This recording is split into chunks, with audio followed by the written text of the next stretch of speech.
Hey guys, இப்போ நம்ம பார்க்க போகிறது ரெஸ்டாரண்ட் ஸ்டைல் ஃப்ரைட் ரைஸ் எப்படி செய்கிறதுன்னு பார்க்கலாம். இதுக்கு வந்து நான் பன்னீரையும் மஷ்ரூமையும் க்யூபாக வெட்டி நல்லா எண்ணெயில் போட்டு கோல்டன் ப்ரௌன் வர அளவுக்கு நல்லா ஃப்ரை பண்ணியிருக்கேன். உங்களுக்கு இதில் என்னென்ன வேணுமோ நீங்கள் அதை ஆட் பண்ணிக்கோங்க.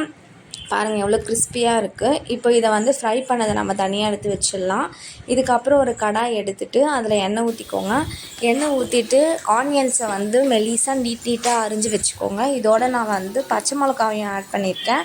ரெண்டும் வந்து கொஞ்சம் லைட்டாக வெந்தாலே போதும். இதுக்கப்புறம் நீங்கள் ஏதாவது வெஜிடபிள்ஸ் இருந்தால் நீங்கள் ஆட் பண்ணிக்கோங்க. நான் இப்போதைக்கு இது மட்டும் தான் ஆட் பண்ணியிருக்கேன். இதுக்கப்புறம் நான் பீஸ் ஆட் பண்ணியிருக்கேன். அதோட வந்து மஷ்ரூம்ஸ் ஆட் பண்ணியிருக்கேன். கொஞ்சம் மஷ்ரூம்ஸ் வந்து நான் ஃப்ரை பண்ணிவிட்டு மீதி இருக்க கொஞ்சம் மஷ்ரூம்ஸை வந்து நான் இதில் ஆட் பண்ணிவிட்டு கொஞ்சமாக பெப்பர் போட்டு நல்லா ஃப்ரை பண்ணிக்கோங்க. கொஞ்சம் உப்பு போட்டிங்கன்னா சீக்கிரமாக வதங்கும். அதுக்கப்புறம் வந்து நம்ம பாயில் பண்ணி வச்சுருக்க ரைஸையும் அதில் ஆட் பண்ணிக்கோங்க. ரைஸை வந்து நல்லா எண்ணெய் ஊற்றி நீங்கள் பாயில் பண்ணிங்கன்னா உதிரியாக வரும். இதுக்கப்புறம் நான் இதுக்கு தேவையான பெப்பரும் சால்ட்டும் ஆட் பண்ணியிருக்கேன். உங்களுக்கு பெப்பர் எந்த அளவுக்கு வேணுமோ நீங்கள் கொடுத்துக்கோங்க. ஏன்னா நம்ம கொடுக்குற காரம்னா பெப்பர் மட்டும்தான்.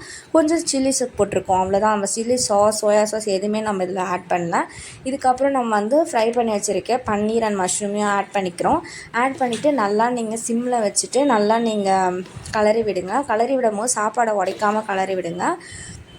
ஸ்லோ ஸ்லீம்லேயே வைங்க.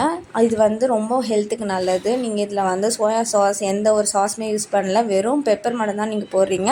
அடிக்கடி சாப்பிட வேணாம், பட் உங்களுக்கு எப்போ தோணுதோ ஃப்ரைட் ரைஸ் சாப்பிடணும்னு தோணுதோ அப்போ நீங்கள் இந்த மாதிரி செஞ்சு சாப்பிட்லாம். இதோட நான் வந்து மீல் மேக்கர் ஃப்ரை பண்ணியிருக்கேன். இப்போ நம்ம வந்து செஞ்சதை சுட இருக்கிற ஃப்ரைட் ரைஸை வந்து பிளேட் பண்ணிக்கலாம். அதோடு நம்ம செஞ்ச meal maker fry and then sauce வந்து உங்களுக்கு ஆப்ஷனல் தான், வேணும்னா நீங்கள் வச்சுக்கோங்க. இதுக்கப்புறம் நம்ம இதை சாப்பிட்டுட்டு எப்படி இருக்குன்றதை வந்து